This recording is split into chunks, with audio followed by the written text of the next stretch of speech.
try and give it some kind of historical perspective, I'd like to go back to the 1st century BC, to a tiny kingdom called Phrygia. It was in Phrygia that there was a philosopher by the name of Epictetus. And it was Epictetus who said, appearances are of 4 kinds. Things either are as they appear to be, or they neither are nor appear to be, or they are but do not appear to be, or they are not and yet appear to be. There'll be a quiz on this. When I read that statement, I was sure that if Epictetus were alive today, he probably would be a Harvard professor of banking and economics. Because doesn't that sound like the kind of explanations that we get when you read through the Federal Reserve bulletins trying to tell you what the money aggregates are and that kind of thing? See, what Epictetus did was he took a relatively simple concept, but by the time he was through explaining it, we didn't have any idea what he was talking about. And this is so commonly done today by the experts. Nevertheless, I thought that his statement was pretty good because it provided us with a track to run on, kind of a theme for this presentation. Because you know, if there's anything in the world that is an appearance which is deceiving, it is the Federal Reserve System. In fact, it is one of those appearances of the 4th kind, which I'm sure you all remember, were those appearances which are not and yet appear to be. So I'd like to use that as my theme for this topic and come back to it now and then during the progress of this presentation, if I remember to do that, and use it as a punctuation point here and there, and as a reminder of one of the most important aspects about the Federal Reserve System that there is to comprehend, and that is that there are a lot of deceptive appearances going on here. I think the best place to begin our story is with the creation of the Federal Reserve System itself. In fact, that takes us right to the reason for the title of the book, The Creature from Jekyll Island. For those of you who are not yet familiar with the background of this story, you should know that Jekyll Island is a real island. It's off the coast of Georgia, and it was on that island in 1910 that the Federal Reserve System was conceived at a highly secret meeting that took place there. When things are done in secret, there's usually something to hide. And so I'd like to tell you that story and document it so that we can find out, first of all, that there was a meeting, that the Federal Reserve was indeed created there, that indeed there was a great deal of secrecy, and then we'll ask the question, why the secrecy? In 1910, Jekyll Island was completely owned by a small group of millionaires from New York. People such as J.P. Morgan, William Rockefeller, and their associates. This is where their families came to spend the winter months. It was a resort island. It was called the Jekyll Island Club. And on the island there was a magnificent clubhouse, which was the center of their social activities. You can visit that clubhouse today. As a matter of fact, the island has since been purchased by the state of Georgia, and the clubhouse has been fully restored. It's a beautiful thing. And if you take the tour, you can walk down the corridor there, and there will be a room, and on the door to that room is a brass plaque, and it says, "The Federal Reserve System was created in this room." So there's no secret about this part of it. It's a matter of public record. So this is how that story came to pass. It was November of that year, 1910, when Senator Nelson Aldrich sent his private railroad car to the New Jersey Railroad Station late in the evening. And there it was in readiness for the arrival of himself and 6 other men who were told to come under conditions of extreme secrecy. For example, they were told to come one at a time, not to dine with each other on the night of their departure. They were told to avoid arriving at the same time if they could. If they should happen to show up at the same time, they were instructed to pretend not to even know each other. They had to avoid newspaper reporters because they were well-known people, and newspaper reporters often frequented the railroad station. Had they been seen, questions would have been asked, especially if several of them had been seen together. One of the men carried a shotgun in a big black case, so that if he had been asked where he was going, he was prepared to say that he was going on a duck hunting trip. The interesting thing about that is that we find out from his biography that this man never fired a gun in his life. He didn't even own one. He borrowed that shotgun just for the purpose of deception and camouflage. Even after they got on board this private railroad car, this pattern continued. They were instructed to use their first names only, to avoid last names, and a couple of them even abandoned their first names and chose code names. The reason for that was so that the servants on board the train would not know who these men were, because they were afraid if the servants had talked about it, word had leaked out in that fashion, then the purpose of the meeting could have been defeated. So absolute secrecy was essential all the way up and down the line. The private railroad car traveled for 2 nights and a day on a 1,000-mile journey to the south. And when they awoke the second morning, the car was on the siding at Brunswick, Georgia. There they took a ferry boat across the inland strait to Jekyll Island, then to the clubhouse. And for the next 9 days, they sat around a table and they hammered out all of the important details of what eventually became the Federal Reserve System. When they were done, they went back to New York. And for quite a few years after that, they denied that such a meeting ever took place. It wasn't until after the Federal Reserve System was firmly established that only then did they begin to talk openly about their meeting and what they accomplished there. Several of them wrote books on it. One of them wrote a magazine article, and they gave interviews to newspaper reporters. And so now, many years later, it's possible for us to go back to the public record and discover in minute detail exactly what happened on Jekyll Island in 1910. Now, who were these 7 men? The first one I've already mentioned, Senator Nelson Aldrich. He was the fellow that owned the private railroad car. He was the Republican whip in the Senate. He was chairman of the National Monetary Commission, which was that special committee of Congress created to make a recommendation for legislative reform. Banking reform, they called it. They wanted to reform banking in America because the American people were very concerned over the concentration of financial power into the hands of a small group of banks and investment firms in New York on Wall Street. That is what they called the money trust. That was a popular phrase. In fact, quite a few politicians had been successfully elected to office on their campaign promise to break the grip of the money trust. And that was one of the primary purposes of the National Monetary Commission, of which Senator Aldrich was chairman. He was also a business associate of J.P. Morgan. He was the father-in-law of John D. Rockefeller, Jr., which means, of course, that eventually he became the grandfather of Nelson Rockefeller, our former vice president. Remember, his full name was Nelson Aldrich Rockefeller, so he derived his middle name from his famous grandfather.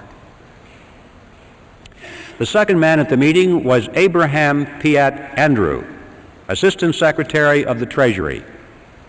Later, he became a congressman, and throughout his career, he was very important in banking circles.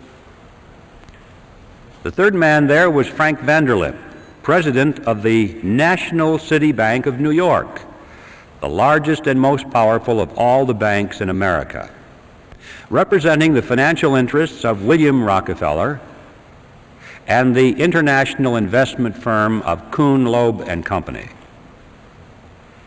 Henry Davison was there. He was the senior partner of the J.P. Morgan Company.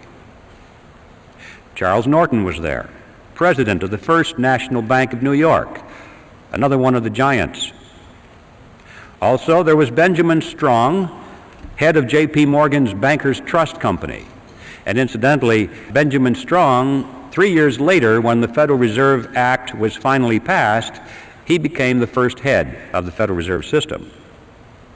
And finally, last but certainly not least, Paul Warburg was there, probably the most important man because of his knowledge of banking in Europe. Warburg was born in Germany, eventually became a naturalized American citizen. He was a partner in Kuhn Loeb and Company. But he was also a representative of the Rothschild banking dynasty in England and France. And throughout his whole banking career, he maintained close business liaison with his brother, Max Warburg, who was head of the Warburg Banking Consortium in Germany and the Netherlands.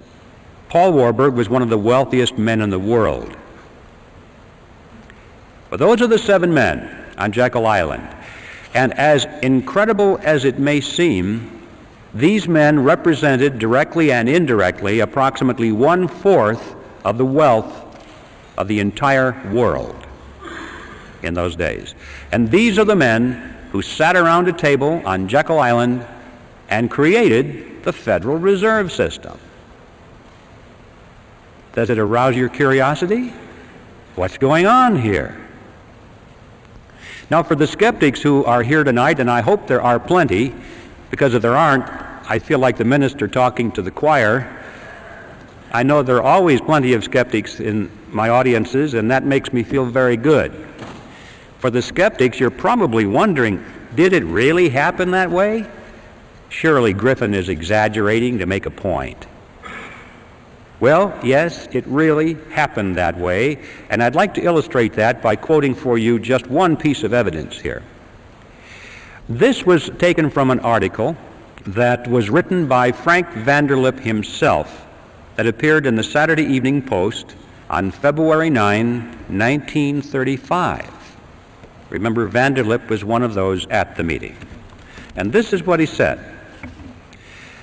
I do not feel it is any exaggeration to speak of our secret expedition to Jekyll Island as the occasion of the actual conception of what eventually became the Federal Reserve System. We were told to leave our last names behind us. We were told further that we should avoid dining together on the night of our departure. We were instructed to come one at a time and as unobtrusively as possible to the railroad terminal on the New Jersey littoral of the Hudson, where Senator Aldrich's private car would be in readiness attached to the rear end of a train to the south. Once aboard the private car, we began to observe the taboo that had been fixed on last names. We addressed one another as Ben, Paul, Nelson, and Abe. Davison and I adopted even deeper disguises, abandoning our first names. On the theory that we were always right, he became Wilbur and I became Orville, after those two aviation pioneers, the Wright brothers. The servants and train crew may have known the identities of one or two of us, but they did not know all. And it was the names of all printed together that would have made our mysterious journey significant in Washington, in Wall Street, even in London. Discovery, we knew, simply must not happen.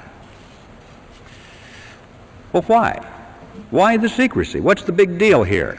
What's wrong with a group of bankers going to a private location and discussing banking or banking legislation? And the answer to that is provided by Vanderlip himself in the same article.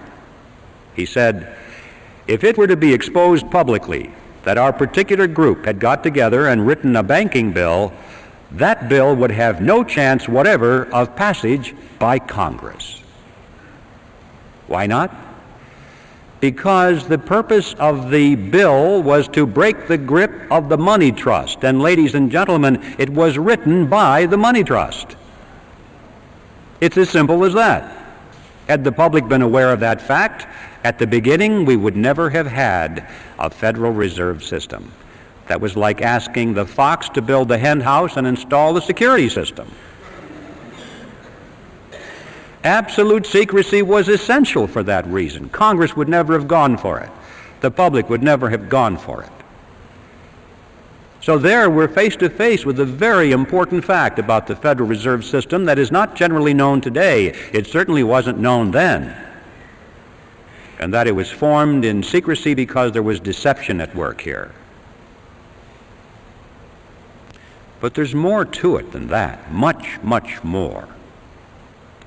Analyze for a moment the composition of that group. Doesn't it seem strange to you that these men were all together? Here we had the Morgans, the Rockefellers, Kuhn, Loeb and Company, the Rothschilds, the Warburgs, all sitting around a table here, coming to an agreement. Anything strange about that mixture? Well, ladies and gentlemen, these were competitors. What's going on here? Competitors sitting around, coming to an agreement. These were the giants in the investment field, which prior to this period were beating their heads against each other, blood all over the battlefields, fighting for dominance in the financial markets of the world, not only in New York, but Paris and London, everywhere. And they're coming to an agreement of some kind. This is an extremely important fact that is generally overlooked, because it happened precisely at that point in American history, which is sometimes described in our history books as the period of the dawning of the cartel. This was that point in American history when a major ideological transition was taking place in business. Big businesses which had grown to great power and size and prosperity through the process of free enterprise competition, which is what made this nation great and allowed us to surpass the old world, now were in the throes of converting their ideology to that of monopoly, the avoidance of competition. It was John D. Rockefeller I who said it. He said, "Competition is a sin." And it became the destiny of these people to avoid competition now at all costs. Their life effort was to eliminate their competition if they could. If that was impossible, then to buy them out. If that was impossible, then to join with them in a shared monopoly, which is called a cartel. And this was the period of history when that transition was taking place very rapidly in all industries. For the 15-year period prior to the meeting on Jekyll Island, these financial groups of which we are speaking had increasingly come together in joint ventures rather than compete with each other. They found that it worked. They liked it. And the meeting on Jekyll Island was the culmination of that process. And now we come to the second astounding realization about the Federal Reserve System, is that it is not a government operation at all. It is, in fact, a cartel. They created a banking cartel and legalized it by law, passed a law to make it legal and to enforce it. That is an amazing understanding of the Federal Reserve that you're not going to find taught in your textbooks. It is a cartel. But there is a third element that is even more important than those two for an understanding of what it's doing to us. And the third element that we must understand is that this cartel went into partnership with the government. Cartels often do that to enforce their cartel agreements, but in this case they did it in spades. Now, when a partnership is formed, there has to be a reason, there has to be a benefit for the partners, or they're not going to do it. So it's a legitimate area of inquiry for us to know and to ask, what's the payoff to these partners? Why did they do that? Why is the government in it? What does it get out of it? And then we'll ask and find out why the cartel is in it and what it gets out of it. In order to see how that functions, we must examine now the mechanism by which the Federal Reserve System creates money. How does money come into being in our country? I call it the Mandrake mechanism, named after that comic book character of the 40s, Mandrake the Magician. Before I go into this, I need to warn you folks about one thing. Don't try and make sense out of this, because it doesn't make sense. It's not supposed to make sense. Just remember that this is your good old-fashioned scam, and you'll be able to understand it pretty well. Furthermore, I want to tell you that I'm going to make this sound very simple because I'm stripping out of it all of the banker language and all of the accounting terminology, and I'll speak it as best I can in plain old English. But I can assure you, even though it may sound like it's ridiculously simple, I can assure you that every part of this is 100% accurate from a technical point of view. So this is how it works. It starts with the government side of the partnership. It starts, in fact, in Congress. Congress needs money, a lot of money, far more than its income. Taxes only make up a small percentage of what Congress spends. Well, how can they spend more than they take in revenue? Here's how it works. Congress, let's say, needs $1 billion for today's expenditures. So they go down to the Treasury and they ask for the money. And the Treasury official says, you guys have got to be kidding. We don't have any money here. You spent it all back in February or March. Everything we took in taxes is gone. Not to worry, they say. Together they walk further down the street to the Federal Reserve building. Now the Fed has been waiting for them because that's one of the reasons it was created. They walk in, and the officer at the Federal Reserve opens up his desk drawer, pulls out a big checkbook, and he writes a check to the United States Treasury for $1 billion and signs it and gives it to the Treasury official. Now we need to ask a question at this juncture. Who put that $1 billion into the checking account at the Federal Reserve so that they could lend it or give it to the government? Where did that money come from? And the amazing answer is, there is no money. In fact, technically, there isn't even a checking account. There's just a checkbook.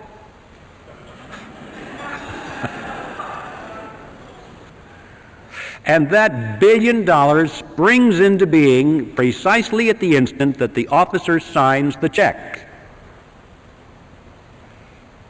Now, if you and I were to do that, we would go to jail. But they can do it because Congress wants them to do it. This is, in fact, the payoff. This is the reason the government is in this partnership, because the government has instant, easy access to any amount of money at any time without having to go to the taxpayer and ask for it in the form of direct taxes. If they had to go to the taxpayer and say, well, we want to spend this, this, and this, we're going to raise your taxes another $3,000 per family this year, they'd be voted out of office. Not a popular thing to do. They like the mandrake mechanism. But that's why the government is in it. But why is the banking cartel in it? To answer that question, we'll go back to that $1 billion check and follow some of the money.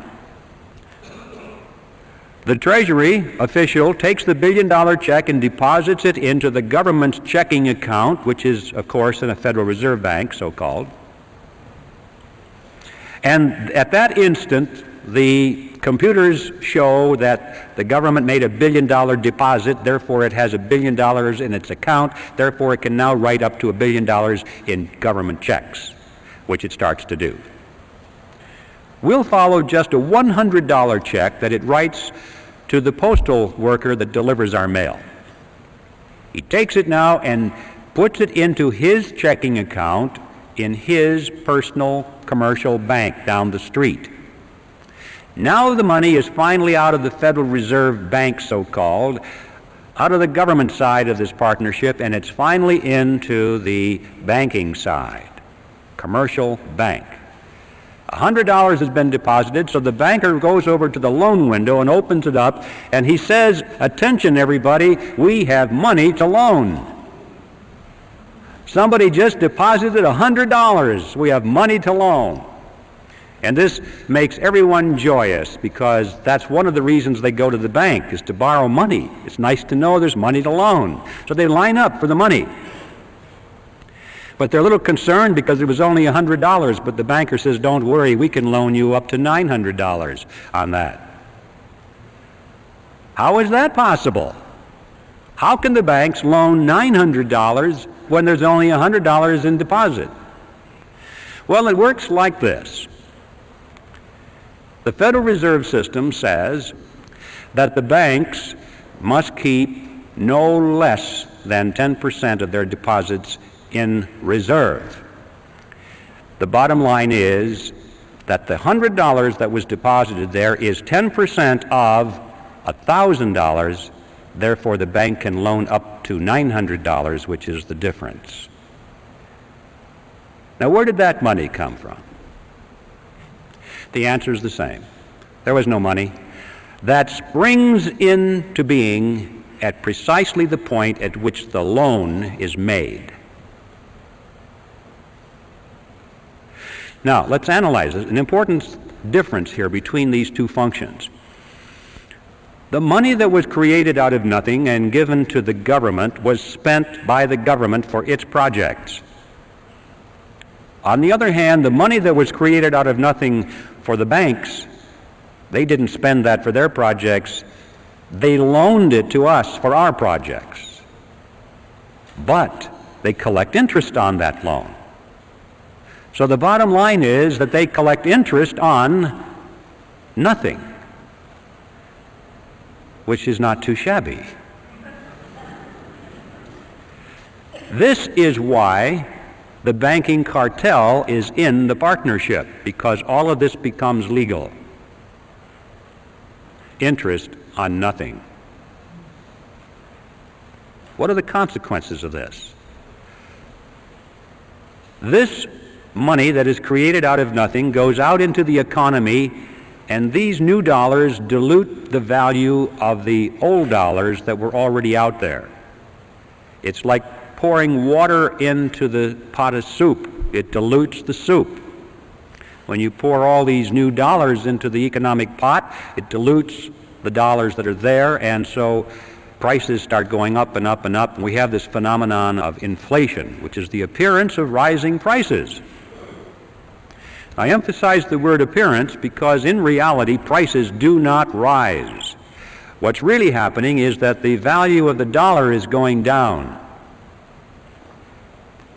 If we had a money which was based on gold or silver or anything else that had intrinsic tangible value that they couldn't just create out of nothing, you would find that prices would remain stable over a long period of time. And to illustrate that point, it's interesting to know that if we had lived in ancient Rome, we would have been able, with a 1-ounce gold coin, to buy a very fine toga, a handcrafted belt, and a pair of sandals. Well, today, what can we buy with a 1-ounce gold coin? We can go into any men's store and buy a very fine suit, a handcrafted belt, and a pair of shoes. The real price of those items hasn't changed in thousands of years when expressed in terms of real money. But when expressed in terms of those paper things we carry around, Federal Reserve notes, we call them dollars, they're not, they're Federal Reserve notes, they buy less and less and less because there are more and more and more of them being pushed into the economic pot of soup. We're still not done with the analysis. So we lost some purchasing power. Where did it go? Did anybody get it? People don't ask the question, did somebody get my lost purchasing power? It's as though, well, it just evaporated. It went up into heaven or someplace. It's just gone. No. For every loser, there is a winner. Somebody got your lost purchasing power. Who? Let's track it. Those people who got the lost purchasing power were the ones who were right at the point where the new money was injected into the pot. Because they got their hands on it first, and at that point it had full value. But by the time they spent it and gave it to the next person, and then they spent it and it started moving out toward the edge of the pot where most of us are, then it lost its value. But the ones up at the nozzle were the ones that had gained on our lost purchasing power. Who are they? Well, it's clear that the government is number one, isn't it? Because that first check, that billion-dollar check that we tracked, went to the government, number one. They got it first. What about the money created on the banking side of the partnership? Who got that first? Well, the borrowers, didn't they? The ones that lined up at that window. That was the nozzle. Now, this is something that we all recognize. In times of inflation, everybody says it's wise to borrow. Why? Because you borrow dollars, but you pay back in dimes. Inflation erodes that thing, and you have contracts, and you pay back with money that has less and less value. So the poor guy that gets your payment at the end of the line has lost his purchasing power, but you gained it because you were smart enough to borrow in times of inflation. Right? That's the way it works. That's one of the reasons they entice people into debt, because it's the smart thing to do. What they don't tell you, however, is that what you are gaining from this process, you are turning around and having to pay to the bank in the form of interest payments on that loan. Interest on nothing. The bank is actually capturing your gain through interest payments. Now, sometimes you have paper profits. Oh, look at the value of this real estate. Look at the value of this stock. People are paying more and more for it. But don't forget, ladies and gentlemen, that economic conditions can change, and these paper assets can contract as well as expand. And when the economy does contract, as usually it does, always does, then people are wiped out. They don't realize that the boom-bust cycles that we have had since the creation of this Federal Reserve mechanism is like a sawtooth. The economy expands slowly for long periods of time, 10 years, 20 years, 30 years, and people think this is going to go on forever. And then, boom, it comes down, usually very quickly. A lot of people lose their assets. And then it starts again for another 20 or 30 or 40 years. Oh, it's a wonderful ride, and then, boom, it comes down. And every time it comes down, people lose their investments. Notice, however, when you go to the bank and they give you something which costs them nothing to create, what do they want from you in return? Signature on the dotted line for your car, your house, all your assets, right? So if you can't make your payments of this nothing money, they get your marbles. They always win. In times of whether it's expansion or contraction, it doesn't make any difference. It was planned that way, carefully worked out. These people are scientists, ladies and gentlemen. This is the bottom line, that those who gain your lost purchasing power are the two groups that comprise the partnership in the Federal Reserve System, the government and the banking cartel. Now, this process is a tax. I don't care what you call it, inflation, or what name you want to give to it, it is a tax. If there's anything you remember about this presentation this evening, I hope it is this, that inflation is a tax. This is why these two groups are in the partnership. On the government side, they are able to tax their citizens in any amount, unlimited amounts of money, without the people even knowing that they are in fact paying a tax. And on the banking side, they are able to collect perpetual interest on nothing. Well, let's go back to Jekyll Island. We have a lot to learn on that island back in those days, because all of what's happening today was germinated right there around that table for 9 days. They had a particular problem, which was what to call this creature. You see, this partnership between government and banks was not new with the Federal Reserve System. It actually was conceived in Europe in the 16th century. And it was experimented and then finally perfected with the formation of the Bank of England in 1694. From that date forward, all of the governments of Europe had used this kind of a mechanism. Of course, they didn't call it the Mandrake mechanism like I do. They have another name for it, and that is a central bank.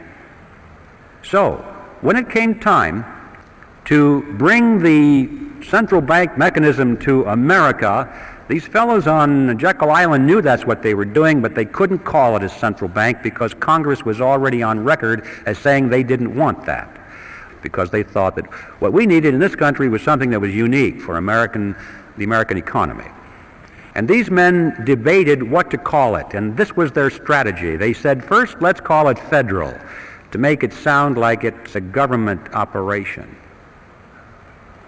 Next, let's add the word reserve, to make it seem like there are reserves somewhere. Next, let's add the word system.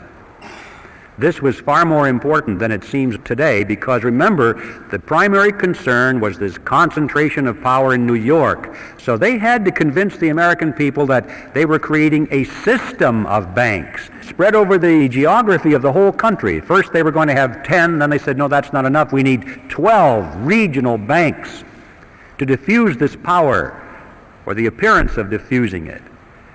Well, we realize today that what we got was not federal at all. There are no reserves anywhere.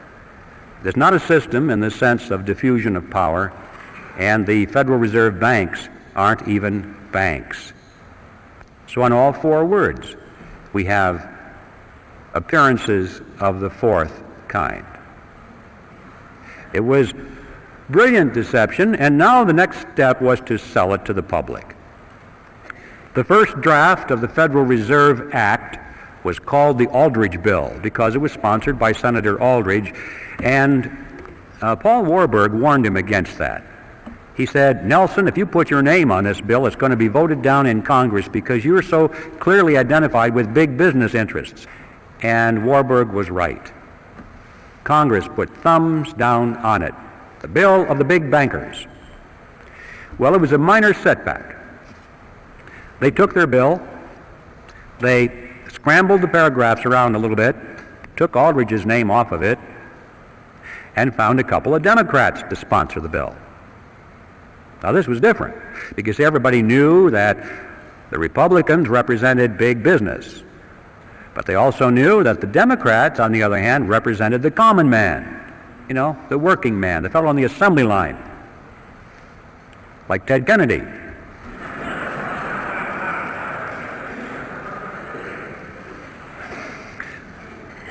So they found a couple of millionaire Democrats to sponsor the bill.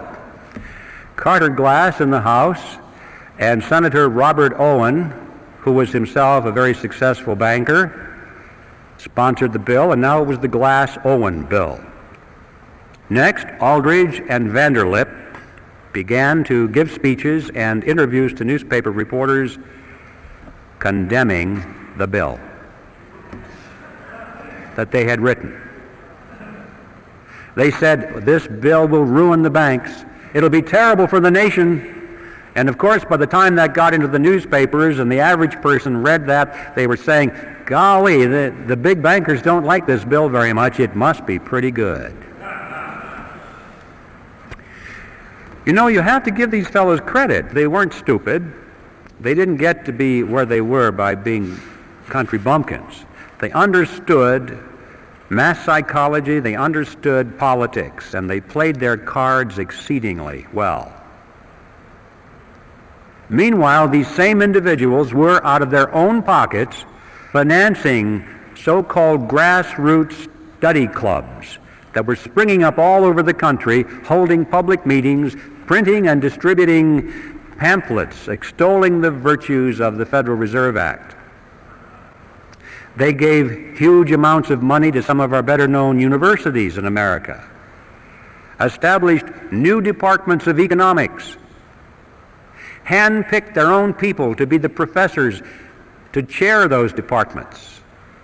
And then those professors began to give speeches and write scholarly essays about how wonderful the Federal Reserve System was. And then at the insistence of Paul Warburg, they added a few excellent provisions to the bill, provisions which seriously restricted the ability of the Federal Reserve System to create money out of nothing. And Warburg's associates said to him, Paul, what are you doing? We don't want that in our bill. And his reply was classic. He said, "Relax, fellas, don't you get it? Our object is to get the bill passed. We can fix it up later." It was because of those provisions that they won over the support at long last of William Jennings Bryan, who was the head of the populist movement. He had opposed this bill from the beginning, but when he saw those excellent provisions in there, he said, "Oh, well, I guess now I can support this bill." And with his collapse of opposition, the road was now clear, and everybody was for, almost everyone, except a few lone voices, was for the Federal Reserve. And indeed, they did fix it up later. Since the Federal Reserve Bill was passed, it has been amended over 100 times. And every one of those excellent provisions were long ago removed, and many more have been added, which greatly expanded the power and reach of the Federal Reserve System. And so with this professional, brilliant strategy and deception, it is no surprise that eventually the public and Congress was solidly for the Federal Reserve System. And the bill was passed on December 22nd, 1913, and the creature from Jekyll Island finally moved into Washington, D.C. I'd like to focus for a moment on what are the objectives of the Federal Reserve System, because we're told that the purpose of the Fed is to stabilize the economy and to put an end to chaotic banking. One of the more popular textbooks used in our colleges and junior colleges today is a textbook on economics written by Paul Samuelson. And here's what he says. He says the Federal Reserve sprang from the panic of 1907 with its alarming epidemic of bank failures. The country was fed up once and for all with the anarchy of unstable private banking. Well, that's what he said, and that's what the students are learning. Let's not challenge that for the moment. Let's just take it at face value, because this is the official doctrine, isn't it? The purpose of the Fed is to stabilize the economy and to protect the people. That's why they're raising our interest rates right now. That's what Greenspan says. Why is he doing this? To help people, right? To stabilize the economy so we won't have massive inflation. It's for you folks that he's doing this. See? That's what he says. And if you're trying to figure it out on the basis of these official pronouncements, you'll never get it. Let's just take this official pronouncement at face value for a moment and see how well it's doing. Let's give it a report card. Since the Federal Reserve was created, it has presided over the crashes of 1921 and 1929, the Great Depression of 29 through 39, recessions in the years 53, 57, 69, 75, and 81, a stock market Black Monday in 87. We all know that corporate debt is soaring. Personal debt is greater than ever. Both business and personal bankruptcies are at an all-time high. Banks and savings and loan associations have failed in larger numbers than ever before. Interest on the national debt is consuming half of our tax dollars. Heavy industry has all been but replaced by overseas competitors. We're facing an international trade deficit for the first time in our history. 75% of downtown Los Angeles and other metropolitan areas is now owned by foreigners, and over half of the nation now officially is in a state of recession. Now that's the report card of the Federal Reserve System after 80 years of stabilizing our economy. I don't think it's even controversial to say that it has failed to meet its stated objectives. The only controversial issue is, why has it failed? And my answer is, because those have never been its true objectives. What are its true objectives? Well, what are the objectives of any cartel? To enhance the profit margins of the members of the cartel and to stabilize their position in the market. If we hold that in mind, now we get a different picture folding before us. Now they're not failing at all. They're succeeding. There were three objectives that the bankers had, the ones on Jekyll Island. They had three objectives in 1910 through 1913 that they wanted the Federal Reserve System to accomplish for them, and they were very verbose on the topic.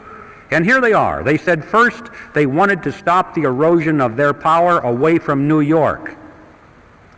That's right. Exactly the opposite of what the Federal Reserve System was supposed to accomplish. That's what they wanted. This is a good point to mention that when we talk about the cartel, I'm not talking about the small banks that are struggling for survival under the Federal Reserve System. Remember, John D. Rockefeller said competition is a sin. And one of the purposes of the cartel was to put a check on the competition from these new banks, keep them in their place, eliminate them if possible, and to do so through regulation, setting up conditions that the big banks could afford to handle, but the small banks could not handle. So I'm not talking about your local banker now. I'm talking about the New York cartel. That was objective number one. Objective number two was to reverse the trend of what they call private capital formation. Now that's banker language for a trend in which individuals or businesses use their own savings for something instead of going to the bank and borrowing money for it. At the turn of the century, there was a trend toward private capital formation in business particularly. Businesses were holding back a certain portion of their dividends each quarter, putting that money into a sinking fund, and then as the capital formed, or as they saved more and more money, then they used their own savings to build a new factory or to launch a research and development project or whatever. And the banks were extremely concerned over this trend. They wanted to entice businesses back into the banks to borrow money. And they knew that the only way to do that is to lower interest rates. And you may say, well, why didn't they just lower interest rates? Because you're thinking in terms of today, not then. Today it's easy if you're the Federal Reserve System to lower interest rates because they have the lever to move it either way, up or down, totally within their control. But in 1913 there was no lever because the money in those days was backed by gold and silver, and you can't hook a lever onto that kind of money. Under those conditions, interest rates are the result of the natural forces of supply and demand. People cannot control it. I mean, individuals or committees cannot control it. Millions of people interacting in freedom control it, supply and demand. But it's not subject to political control. And they knew that the only way that they could get people into the banks is to artificially depress the natural interest rate. How do you do that? They said that the answer was through a flexible currency. They said what the nation needed was a flexible currency to meet the demands of industry. Well, what is a flexible currency? It's not this stuff that bends. You need a dictionary to understand some of these things. A flexible currency, ladies and gentlemen, is money made out of nothing. That's what that means. You see, the trick is not too complicated. If you can create money out of nothing, you don't have to charge an awful lot of interest on it to show a profit.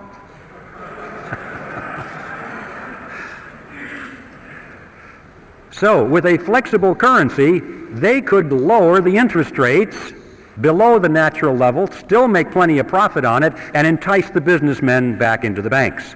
So the goal was a flexible currency. That was objective number two, and objective number three was to pass on the inevitable losses of the banks, pass them on to the taxpayers in the name of protecting the people.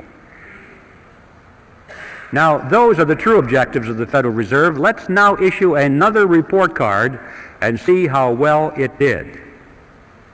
Did it keep control with the larger banks in New York? And the answer is yes. We have big banks in the West and in the South, but they are nothing compared to these mega banks in New York, which stride the world with offices in Peking and Moscow and Africa, everywhere.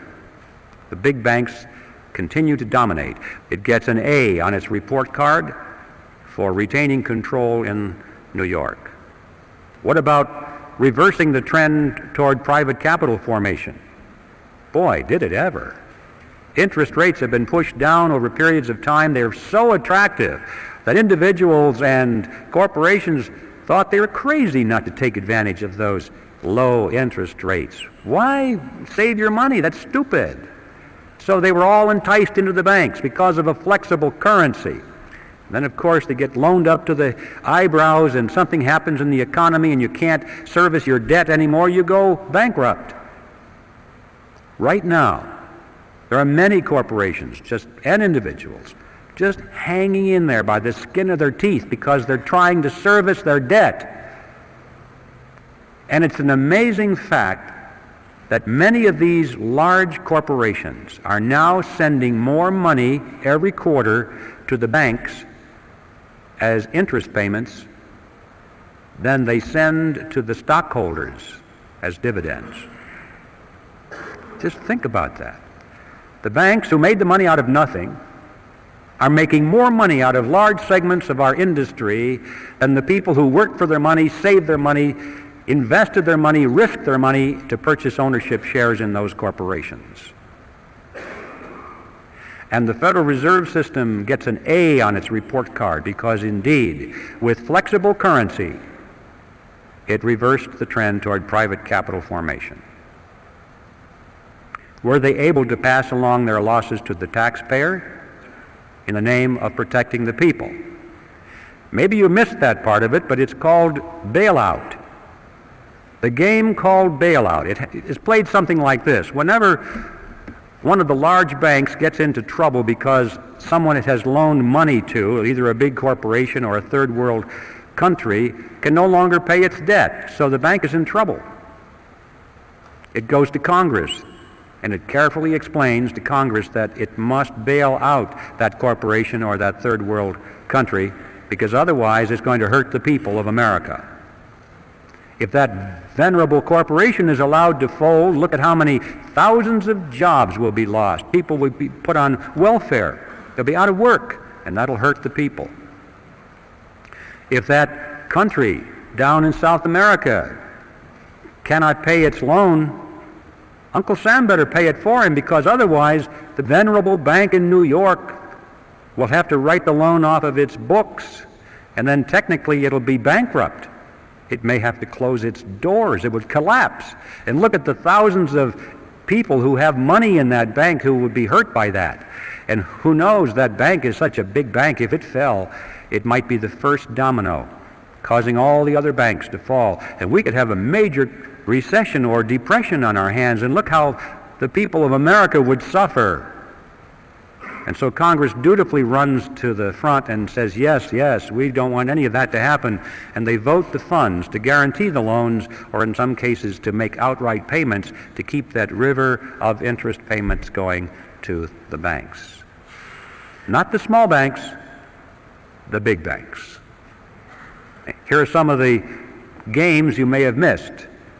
Penn Central Railroad was bailed out in 1970. Lockheed Corporation also in 1970, Commonwealth Bank of Detroit in 1972, New York City in 1975, Chrysler Corporation in 1978, First Pennsylvania Bank in 1980, Continental Illinois, the largest of the banks so far, in 1982, and all of those countries in the third world who can no longer make their interest payments are now making their payments because they got the money from the International Monetary Fund and the World Bank, which got it from the Federal Reserve System, which got it from you and me through the Mandrake mechanism. And my final topic before I reach the conclusion is one that I think you'll find interesting, and that is usury. In the old days, the biblical times, usury was defined as interest on a loan. Any interest on any loan was usury. Well, in modern times, that's been redefined to mean excessive interest on a loan, not moderate interest, because, this is in keeping with the concept that if we work hard for our money, we save our money, we don't spend it, we sacrifice its pleasure, and we loan it to somebody for their venture, we're entitled to a reasonable return for that sacrifice. A reasonable interest seems fair and logical to most people. But what is this thing, excessive interest?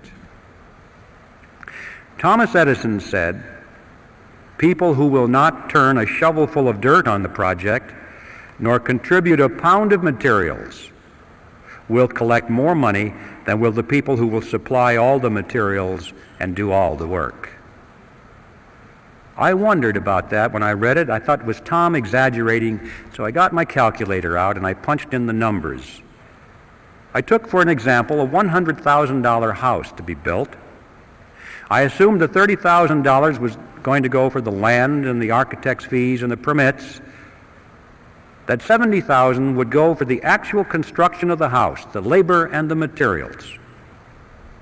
I assumed that the buyer would go to the bank, put 20% down, take out a 30-year loan at 10% interest. I punched in the numbers, and I found out that the borrower will pay to the bank in interest $172,741 as compared to $70,000 paid for those who did all the labor and did all the work. In other words, the bank will earn 2.5 times as much money as those who produced. You may say, well, yes, but don't forget the time value of money.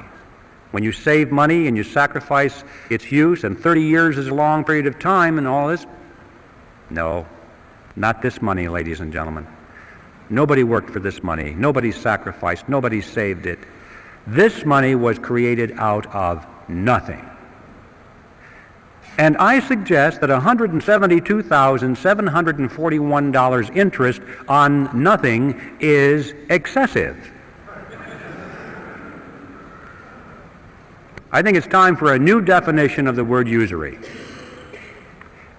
Any interest on any loan of fiat money, meaning money made out of nothing.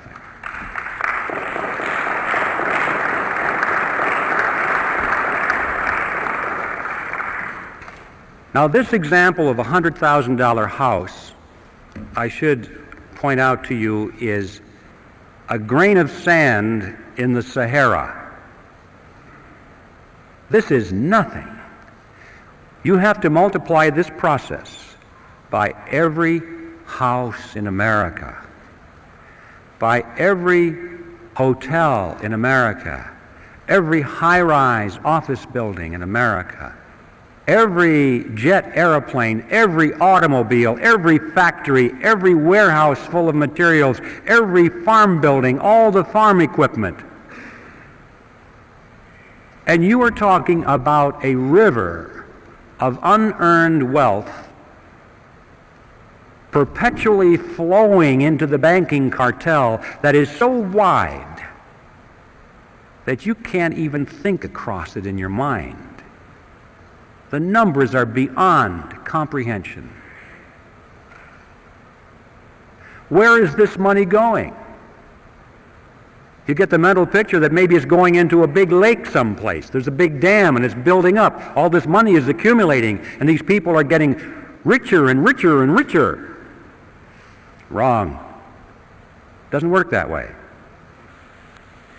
When a person has all the wealth that he can possibly want or use for the pleasures of life, what is left? Power. Yeah. Ladies and gentlemen, they're spending this money, this river of wealth is being used to acquire power over you and me and our children. They are literally buying up the world with it. And I don't mean they're buying up the real estate and the hardware. They're buying up control over the organizations, the institutions through which people live and act and rely on for leadership and opinion. Technically, in sociological terms, this is called a power center. These are the power centers of society, the groups through which people work. And this is where that money has been going, is to acquire control over these groups and institutions by buying up influence and control over the people who run them. and they're spending the money on that. That means that they are buying up politicians, political parties, television networks, cable networks, newspapers, magazines, publishing houses, wire services, motion picture studios, universities, labor unions, church organizations, trade associations, tax-exempt foundations, multinational corporations, Boy Scouts, Girl Scouts, you name it. Any group, any institution which exercises influence has been a target for control, and they have a lot of money to spend to acquire that control, especially those organizations and individuals which supposedly are in opposition to themselves. This process has been going on not only in our country and in a more or less parallel manner in the other industrialized nations of the world, but ladies and gentlemen, in the so-called third world or underdeveloped nations, it has gone on so much further than you can ever imagine. In fact, it is now complete. These countries have been purchased already with this money. Did you ever wonder what's going on there at the International Monetary Fund and the World Bank? You don't hear much about that.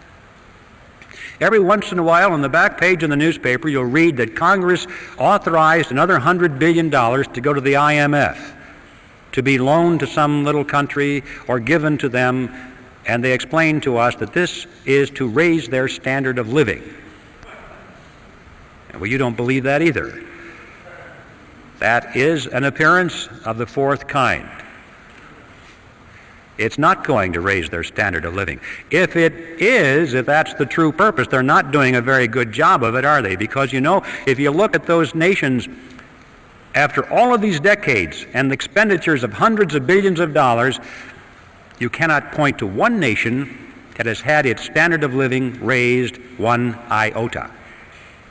In fact, in most cases, it's the other way around. The reason is simple. That's not the purpose of the money. The money does not go to the people.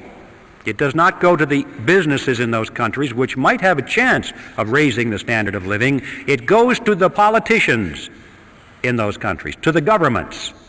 And it is used specifically to strengthen their control mechanisms over the people, to build collectivist totalitarian systems. Countries that start off as inefficient dictatorships get all the money from the United Nations and end up as efficient dictatorships. The money is used to strengthen their army and to strengthen their bureaucracies. These people, for the most part, couldn't care less about the standard of living of their subjects, so long as they live well, so long as they have their mansions and their yachts and their jet aircraft and their trips to New York, to the United Nations, and their suites at the Waldorf Astoria. Ideology means nothing to them. Socialism, communism, capitalism, fascism, what does it matter? Where's the money? This is it.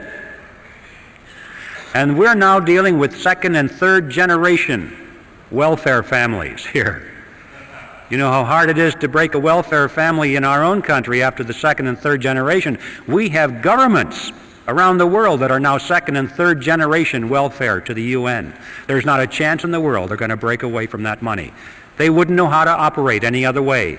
It's a way of life. They're addicted. And they now are in place in the New World Order, where they're just waiting for you and me to show up. In fact, that's the other side of this. Not only has this transfer of wealth from America to the third world not raised their standard of living, but it has indeed helped to lower ours. And that too was part of the plan. In many ways, they're trying just to waste money, to reduce our standard of living. A strong nation is not a candidate to surrender its sovereignty, but a weak nation is. If America can be brought to her knees, if she can be hungry, if she can be filled with despair, if there can be riots in her streets and she doesn't know where to turn, then she perhaps will willingly accept totalitarian measures from a United Nations peacekeeping force. The blue helmets might even be welcomed. Or rescue with an international monetary unit that has purchasing power for a while. This is how it's being played out, ladies and gentlemen. And so I want to just conclude by saying that the name of the game is not wealth. It is power. So what are we going to do about this? Well, it's obvious. We have to slay the creature. Obviously, that's the starting point. We can't allow this creature to continue. It has to be eliminated. But how are you going to do that? We're going to do it in Congress. Congress created the Federal Reserve System, and Congress can abolish the Fed. But we have to build some fire under the chairs of those congressmen. We have to get some new faces in there. I don't care whether it's Republican or Democrat or independent or what have you. The titles are not important. It's what they believe in, the principles. Those are the important things. But we do need an informed electorate out there. It's not going to happen unless people know about these issues, and education is our necessity. Sounds kind of boring, doesn't it? Wouldn't it be nice if we could just jump right into politics? But people won't know what we're talking about unless they understand the issues. We need an educational army out there, ladies and gentlemen. And it's time to enlist. As Patrick Henry would have said it, in fact, as he did say it, our brethren are already in the field. Why stand we here idle? The bad news, the really bad news, is that time is running out. We used to talk about these things. I remember not too long ago, I would talk about some of these issues and people would look at me and say, "You got to be kidding. That could never happen in America." And now, when I talk about these issues, they lean forward and say, "How much time do we have left?"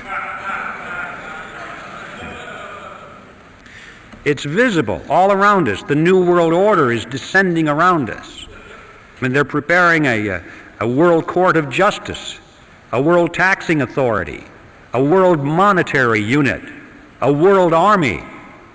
As we speak, over half of our standing military right now is serving under foreign officers at the UN, and the process is rapidly moving. So, ladies and gentlemen, time is running out. Whatever you plan to do for your country or for your freedom, do it now. But the good news is, the really good news is that we still can do it. We still have time. We still have freedom. Instead of complaining about how bad things are or how late the hour is, we should rejoice over the fact that we can still meet as we are here tonight. We can still talk openly. We can still advocate such things as the abolition of the Federal Reserve System. We still have elections. We should rejoice on that fact. All we have to do is go out and work like our very lives and our freedom depended upon it. Because they do. And I think a good place to begin is to send Epictetus back to Phrygia and to convert that grand appearance of the fourth kind into a disappearance of the first kind. Thank you very much.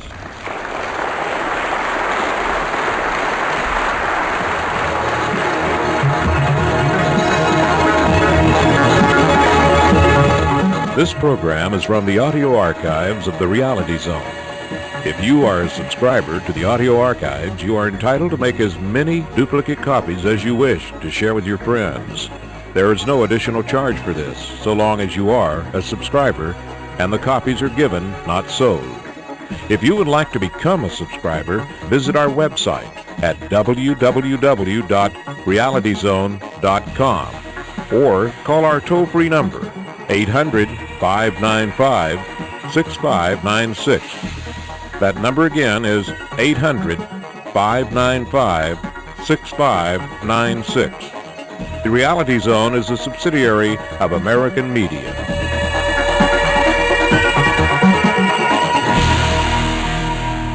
A business associate of J.P. Morgan.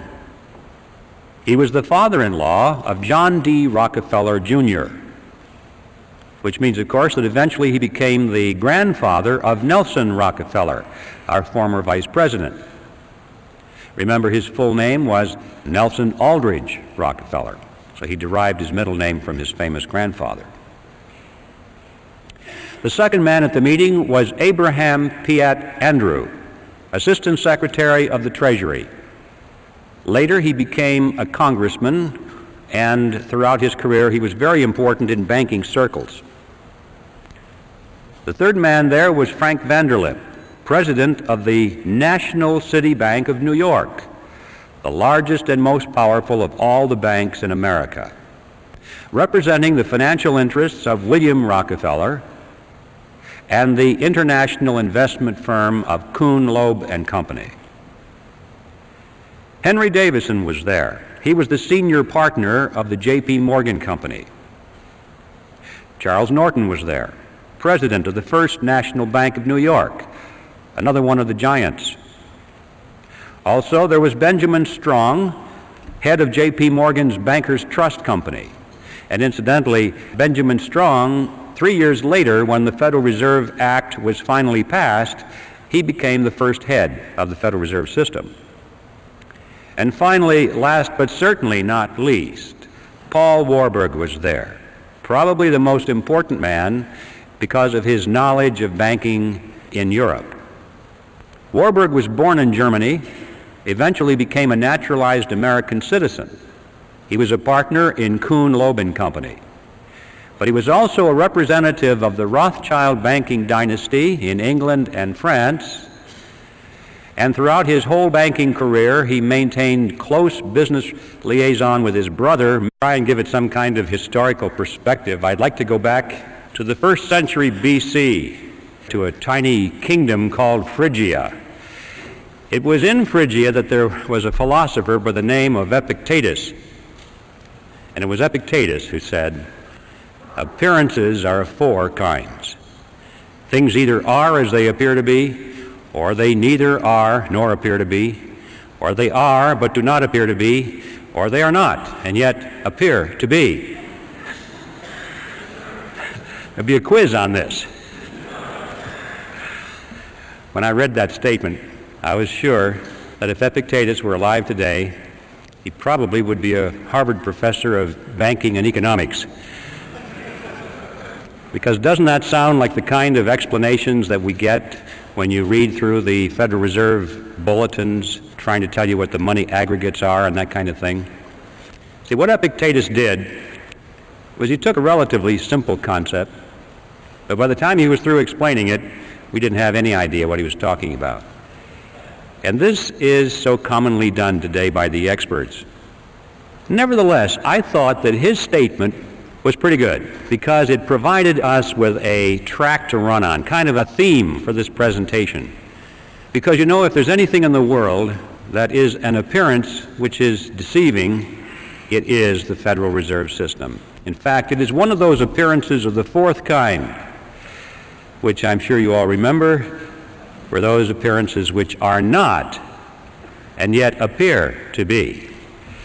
So I'd like to use that as my theme for this topic and come back to it now and then during the progress of this presentation, if I remember to do that, and use it as a punctuation point here and there, and as a reminder of one of the most important aspects about the Federal Reserve System that there is to comprehend, and that is that there are a lot of deceptive in Georgia. There they took a ferry boat across the inland strait to Jekyll Island, then to the clubhouse, and for the next 9 days they sat around a table and they hammered out all of the important details of what eventually became the Federal Reserve System. When they were done, they went back to New York, and for quite a few years after that, they denied that such a meeting ever took place. It wasn't until after the Federal Reserve System was firmly established that only then did they begin to talk openly about their meeting and what they accomplished there. Several of them wrote books on it. One of them wrote a magazine article, and they gave interviews to newspaper reporters. And so now, many years later, it's possible for us to go back to the public record and discover in minute detail exactly what happened on Jekyll Island in 1910. Now, who were these 7 men? The first one I've already mentioned, Senator Nelson Aldrich. He was the fellow that owned the private railroad car. He was the Republican whip in the Senate. He was chairman of the National Monetary Commission, which was that special committee of Congress created to make a recommendation for legislative reform. Banking reform, they called it. They wanted to reform banking in America because the American people were very concerned over the concentration of financial power into the hands of a small group of banks and investment firms in New York on Wall Street. That is what they called the money trust. That was a popular phrase. In fact, quite a few politicians had been successfully elected to office on their campaign promise to break the grip of the money trust. And that was one of the primary purposes of the National Monetary Commission, of which Senator Aldrich was chairman. He was also appearances going on here. I think the best place to begin our story is with the creation of the Federal Reserve System itself. In fact, that takes us right to the reason for the title of the book, The Creature from Jekyll Island. For those of you who are not yet familiar with the background of this story, you should know that Jekyll Island is a real island.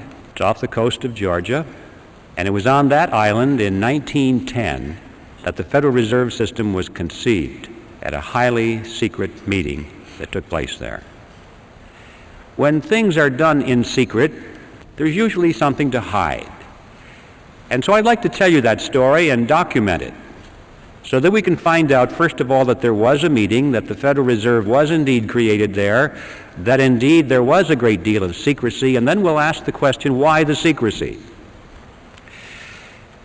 In 1910, Jekyll Island was completely owned by a small group of millionaires from New York. People such as J.P. Morgan, William Rockefeller, and their associates. This is where their families came to spend the winter months. It was a resort island. It was called the Jekyll Island Club. And on the island there was a magnificent clubhouse, which was the center of their social activities. You can visit that clubhouse today. As a matter of fact, the island has since been purchased by the state of Georgia, and the clubhouse has been fully restored. It's a beautiful thing. And if you take the tour, you can walk down the corridor there, and there will be a room, and on the door to that room is a brass plaque, and it says, "The Federal Reserve System was created in this room." So there's no secret about this part of it. It's a matter of public record. So this is how that story came to pass. It was November of that year, 1910, when Senator Nelson Aldrich sent his private railroad car to the New Jersey Railroad Station late in the evening. And there it was in readiness for the arrival of himself and 6 other men who were told to come under conditions of extreme secrecy. For example, they were told to come one at a time, not to dine with each other on the night of their departure. They were told to avoid arriving at the same time if they could. If they should happen to show up at the same time, they were instructed to pretend not to even know each other. They had to avoid newspaper reporters because they were well-known people, and newspaper reporters often frequented the railroad station. Had they been seen, questions would have been asked, especially if several of them had been seen together. One of the men carried a shotgun in a big black case, so that if he had been asked where he was going, he was prepared to say that he was going on a duck hunting trip. The interesting thing about that is that we find out from his biography that this man never fired a gun in his life. He didn't even own one. He borrowed that shotgun just for the purpose of deception and camouflage. Even after they got on board this private railroad car, this pattern continued. They were instructed to use their first names only, to avoid last names, and a couple of them even abandoned their first names and chose code names. The reason for that was so that the servants on board the train would not know who these men were, because they were afraid if the servants had talked about it, word had leaked out in that fashion, then the purpose of the meeting could have been defeated. So absolute secrecy was essential all the way up and down the line. The private railroad car traveled for 2 nights and a day on a 1,000-mile journey to the south. And when they awoke the second morning, the car was on the siding at Brun